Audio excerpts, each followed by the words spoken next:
বাবরে ঠান্ডা।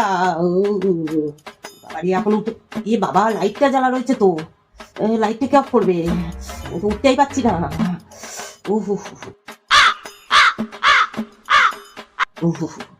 Idea idea. এ তো তা, হ্যাঁ এ ঘরে একটু আয় তো রে, আমার খুব ঠান্ডা লাগছে, জ্বর এসছে মনে হয়, একটু আয় তো। দাঁড়া আসছি।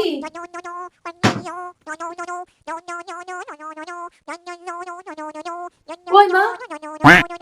এমা তুমি তো ফোন দেখছো, তুমি যে বলে তোমার জ্বর এসছে, তাহলে এখন ফোন ঘাটছো কি করে? আসলে খুব ঠান্ডা লাগছিল তো, ওই জন্য আমি লাইটটা অফ করতে পারি না, ওই জন্য তোকে ডাকলাম, লাইটটা একটু অফ করে দিয়ে জানা রে। তুমি লাইট অফ করার জন্য ওখান থেকে আমাকে এভাবে তাড়া দিয়ে নিয়ে এসছো। তা লাইট অফ করবো না, তোমার মজা আমি দেখাবো। দাঁড়া। Oh, no, no, no, no.